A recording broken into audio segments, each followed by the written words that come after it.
Hola, ¿qué tal con todos? Mi nombre es Ariana Tasaico, soy subcoordinadora del curso de cardiología de Internist Hub. Estoy en quinto año y el día de hoy les voy a hablar sobre pericarditis aguda. Ese es el índice que tenemos para el día de hoy. Vamos a ver un poco de generalidades, luego la etiología, clínica, diagnóstico y manejo de pericarditis. Entonces, para empezar, vamos a ver las generalidades. El pericardio va a ser este saco fibroso que recubre el corazón y el origen de los grandes vasos, es decir, la aorta y el tronco pulmonar, como vemos acá. Va a rodear todo el corazón. Va a estar compuesto por dos capas, el pericardio fibroso, que va a ser la capa más externa, y el pericardio seroso, que como su mismo nombre lo dice, es una membrana serosa, es decir, tiene dos capas adicionalmente, el pericardio parietal y el pericardio visceral, que también va a ser llamado epicardio, porque es la capa que va a estar más cercana al corazón. Entre estas dos capas, la parietal y la visceral, se va a encontrar el espacio pericárdico. Y en este espacio pericárdico va a haber una pequeña cantidad de fluido pericárdico seroso que va a ser aproximadamente 50 cc. Las funciones del pericardio principalmente son tres. Fija el mediastino, protege contra infecciones y provee lubricación al corazón. Ahora, vamos a ver en sí la pericarditis. La pericarditis es la inflamación de las capas pericárdicas del corazón y es importante recordar que es la enfermedad más común del pericardio. Se puede clasificar de acuerdo al tiempo, en aguda, incesante, recurrente y crónica. Cada una de estas va a estar caracterizada por una duración del evento en un tiempo en específico. Pero el día de hoy solo vamos a hablar de la pericarditis aguda, es decir, esta inflamación del pericardio que va a durar menos de 4 a 6 semanas. Ahora vamos a pasar a la etiología. En la etiología yo lo agrupé como dos grandes grupos. Tenemos a las causas infecciosas y las causas no infecciosas. En las infecciosas vamos a tener dos principales. Los virus, por ejemplo el virus Coxsackie, y las bacterias. Es importante recordar en nuestro contexto al Mycobacterium tuberculosis, que va a ser uno de los principales patógenos causantes de la pericarditis aguda en Perú. También esta pericarditis se puede dar por infecciones por hongos o parásitos. Y dentro de las causas no infecciosas que son poco comunes, tenemos al infarto de miocardio. El infarto de miocardio puede dar dos presentaciones como tal. Primero tenemos a la pericarditis temprana, que va a ser una pericarditis que se va a dar de 1 a 3 días después de este evento de infarto de miocardio, y a la pericarditis tardía, que también se le llama síndrome de Dressler, que se va a dar semanas después de este evento. También tenemos al síndrome de postpericardiotomía, que va a ser una pericarditis que se va a presentar semanas después de una cirugía de tórax. Otra causa también de la pericarditis es la radiación. La radiación en realidad puede dar tanto una pericarditis aguda, que va a ser de tipo exudativa, como una pericarditis crónica. Esta se da semanas después de un evento de radioterapia. Y entre otras causas ya también tenemos las neoplasias, las drogas, enfermedades metabólicas, el trauma y enfermedades autoinmunes. Ahora pasamos a la clínica. En la clínica vamos a tener tanto los síntomas, que es lo que nos va a referir el paciente, y los signos, que es los hallazgos que podemos encontrar en el examen físico. En los síntomas, el principal va a ser el dolor torácico. El paciente va a venir con un dolor intenso, un dolor retroesternal agudo, que va a ser generalmente agravado por tos, inspiración o deglución. Este va a ser un dolor pleurítico. Es importante conocer este dolor porque también otros diferenciales de ese tipo de dolor van a ser un tromboembolismo pulmonar o un infarto de miocardio o un neumotórax. Pero ¿cuál va a ser la característica clave de este dolor en la pericarditis? Es que va a mejorar cuando el paciente se inclina hacia adelante. Esto es un punto muy importante para distinguir la clínica del paciente con pericarditis. Y bueno, también es importante recordar que este dolor se puede irradiar tanto al cuello y a los hombros, principalmente del lado izquierdo. Otros síntomas que se pueden presentar, como ya dijimos, la principal causa de la pericarditis es viral, entonces podemos tener síntomas que también se presentan en la gripe, como por ejemplo una fiebre intermitente baja, una tos no productiva, se puede presentar un poco de taquipnea y disnea. Ahora, pasamos a los signos. El principal signo que se puede encontrar es el frote pericárdico.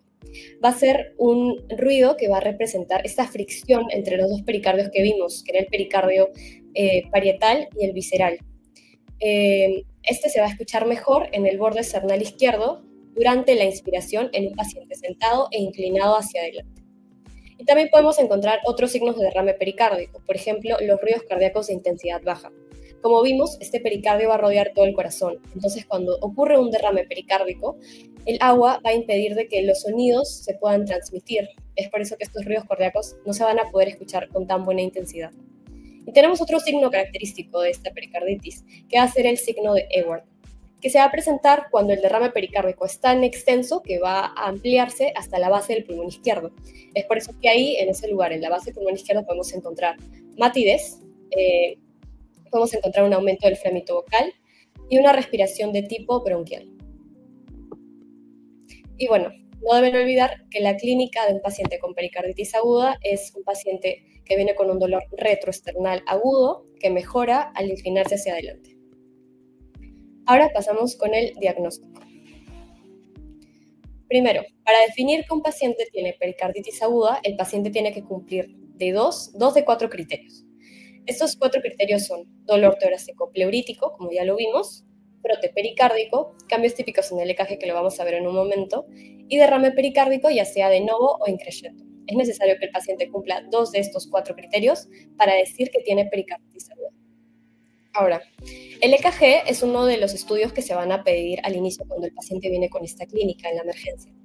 En el EKG vamos a poder ver diferentes estadios. Es importante recordar que no todos estos estadios se presentan siempre en un solo paciente y las manifestaciones pueden variar entre cada paciente. Acá tenemos en realidad un concepto general. El estadio 1 en el EKG de la pericarditis aguda se va a caracterizar por elevaciones difusas del segmento ST. Es importante recordar esto para diferenciarlo de otras patologías como el infarto de miocardio. Y también se va a dar una depresión del segmento ST respectivamente en las derivadas ABR y B1. Otra característica clave de este estadio es la depresión del segmento PR, también visto en bastantes casos. En el estadio 2 vamos a ver ya una normalización de este segmento ST en aproximadamente una semana. En el estadio 3 ya podemos presentar ondas T. En el estadio 4 ya el EKG va a volver a la normalidad después de semanas o meses. Acá les he puesto como ejemplo un EKG donde podemos ver esta elevación difusa del segmento ST en diferentes derivadas. Y lo quería comparar también con el infarto de miocardio.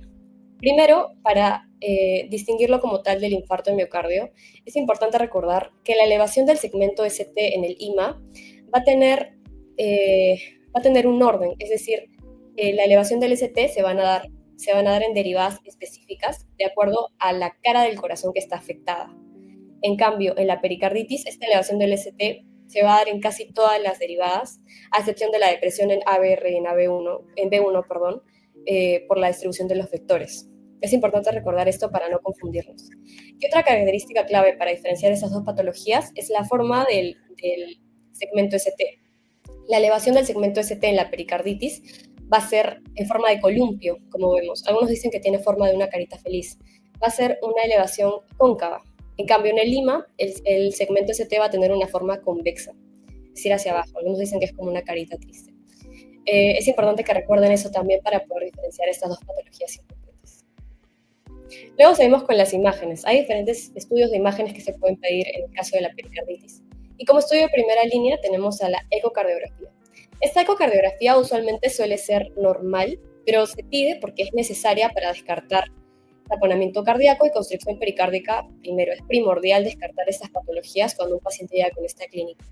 Entonces, por ejemplo, en esta imagen podemos ver el líquido acumulado alrededor del corazón. Si esta ecocardiografía no es concluyente, se pueden pedir otros estudios, como la resonancia magnética y la tomografía de tórax con contraste. La resonancia magnética en sí va a ser el gold estándar para esta patología. ¿Por qué? Porque va a detectar derrames desde 30 cc. Entonces puede detectar muy poca cantidad de líquido y eso también es importante. Y bueno, como dijimos, la tomografía de tórax también es otro estudio que se puede pedir y aquí podemos observar una imagen donde se encuentra también este derrame pericárdico marcado alrededor del corazón. Otra imagen que también se puede pedir que también es como un poco más accesible es la radiografía de tórax. Esta radiografía de tórax también suele ser usualmente normal y lo que comúnmente podemos ver es un agrandamiento de la silueta cardíaca, que en realidad va a ser esta representación del derrame pericárdico. Ahora pasamos a los estudios de laboratorio. Con respecto a los estudios de laboratorio, lo que se puede pedir principalmente es un hemograma, marcadores inflamatorios y enzimas cardíacas. ¿Qué vamos a encontrar? En el hemograma vamos a encontrar principalmente una leucocitosis y vamos a encontrar un aumento tanto del PCR como del BCG. Con respecto al PCR, se dice que se puede pedir seriadamente después, cuando ya el paciente está con tratamiento, para ver cómo va evolucionando esta infección y ver si es que realmente el tratamiento que se le da es efectivo. Y Con respecto a las enzimas cardíacas, vamos a tener una leve elevación de la troponina y de la creatinina, que básicamente van a sugerir un cierto grado de miocarditis, es decir, la inflamación del miocardio. Como dijimos, los criterios diagnósticos están bien establecidos y estos exámenes de laboratorio no están dentro de estos criterios. Entonces, esto puede apoyar al diagnóstico de pericarditis, pero no se considera como un criterio clave para decir que un paciente tiene pericarditis aguda. Y con respecto a la evaluación diagnóstica adicional, tenemos a la pericardiocentesis, que básicamente va a ser la extracción del líquido, del derrame pericárdico que se tiene, con un análisis del líquido pericárdico. Este se va a pedir en caso de que tengamos un derrame importante, un derrame bastante grande, que el paciente tenga taponamiento cardíaco o tengamos una sospecha de pericarditis maligna o purulenta. El análisis que se pide va a ser específico a la patología que estamos sospechando. Por ejemplo, si estamos sospechando una pericarditis bacteriana, podemos pedir un cultivo, podemos pedir una tinción de Gram. Esto va a ser específico a lo que el médico va a buscar. Y bueno, acá también les puse un cuadrito donde tenemos estudios complementarios de acuerdo a la etiología probable que estemos pensando. Por ejemplo, en el caso de una pericarditis urémica, lo que se pediría también es un creatinina y electrolitos. Con respecto a la pericarditis bacteriana, se pedirían 2 hemocultivos. A la pericarditis tuberculosa pediríamos un examen de liberación de interferón gamma y una prueba de VIH para ver si es que el paciente tiene una inmunosupresión. Y con respecto a la pericarditis autoinmune, podemos pedir ANA y factor reumatoideo. Ahora sí pasamos a la parte final, el manejo. Con respecto al manejo, tenemos en la pericarditis aguda principalmente la farmacoterapia. Esta va a ser dado por tanto los AINES como la colchicina, pero hay algunos estudios que dicen que se puede dar una monoterapia de colchicina. Con respecto a los AINES que se pueden utilizar, tenemos a la aspirina y al ibuprofeno. Ahí les he dejado las dosis para que lo puedan revisar y estos se dan vía oral. Estos van a controlar principalmente el dolor, porque como ya mencionamos, la clínica del paciente con pericarditis va a ser un paciente bastante doloroso. Entonces es importante controlar este aspecto de la clínica. Y bueno, con respecto a la colchicina, este va a ser un inhibidor del ciclo celular y se dice, según estudios, que disminuye la recurrencia de pericarditis. Es por eso que es importante añadirlo en el tratamiento de estos pacientes. También podemos usar prednisona, pero ¿cuándo usamos prednisona? Lo usamos en casos graves o cuando tenemos una pericarditis urémica, alguna enfermedad del tejido conectivo o alergia. Y también tenemos circunstancias especiales. Es importante recordar a la pericarditis postinfarto, que como ya dijimos, podía tener 2 presentaciones, la temprana o la tardía, que también se llama síndrome de Dressler. En estos casos, solo se puede utilizar aspirina. ¿Por qué? Porque se ha visto que con otros AINES, como por ejemplo el ibuprofeno, se aumenta el riesgo de sangrado de enfermedad coronaria y aumenta el riesgo de recurrencia de un infarto de miocardio. También tenemos a la perimiocarditis, que es la inflamación tanto del pericardio como del miocardio. Y en estos casos se debe considerar dosis bajas de AINES acompañado de un beta bloqueador para prevenir las arritmias. Y se le debe indicar al paciente que debe evitar actividad física extenuante durante 6 meses aproximadamente. Ahora pasamos a la terapia quirúrgica, que solo se usa en casos especiales en realidad. Tenemos 2 tipos de terapia quirúrgica. Tenemos a la pericardiocentesis, que ya la vimos en estudio de diagnóstico, se puede usar tanto como diagnóstico como tratamiento, que va a ser se va a sacar líquido del derrame pericárdico y eso solo se va a usar en 3 casos. En el caso de taponamiento cardíaco, un derrame pericárdico importante o en el tratamiento agudo de pericarditis efusiva constrictiva. Con respecto a la pericardiotomía, esta va a ser la extirpación completa del pericardio y solo se va a realizar en los casos que tengamos una pericarditis constrictiva, una pericarditis efusiva constrictiva con síntomas persistentes de insuficiencia cardíaca. Luego, con respecto a la terapia de apoyo, vamos a tratar la causa subyacente. Por ejemplo, vamos a dar antibióticos en el caso tengamos una etiología bacteriana. Vamos a dar el esquema anti-TB para los pacientes que tengan pericarditis tuberculosa. También podemos dar inmunosupresores para los que tengan alguna pericarditis autoinmune y diálisis en el caso de pericarditis urémica. Es importante también indicarle a los pacientes que deben restringir la actividad física. Ahora, ¿cuál es el pronóstico de la pericarditis aguda? En realidad, el pronóstico es bastante bueno porque, como ya vimos, la etiología principal de esta pericarditis es viral, entonces va a ser autolimitada. Raramente vamos a tener pericarditis que tienen taponamiento cardíaco.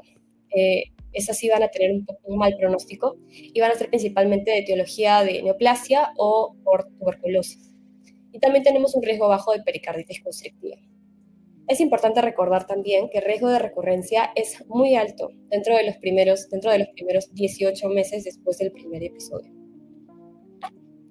Ahora vamos a ver los criterios de mal pronóstico. Vamos a tener mayores y menores.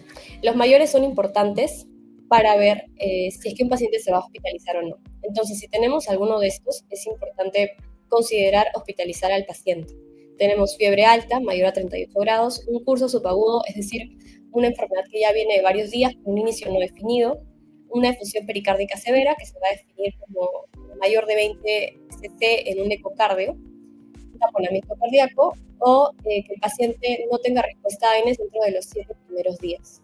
Si es que el paciente tiene alguno de estos criterios, debería considerarse hospitalizado.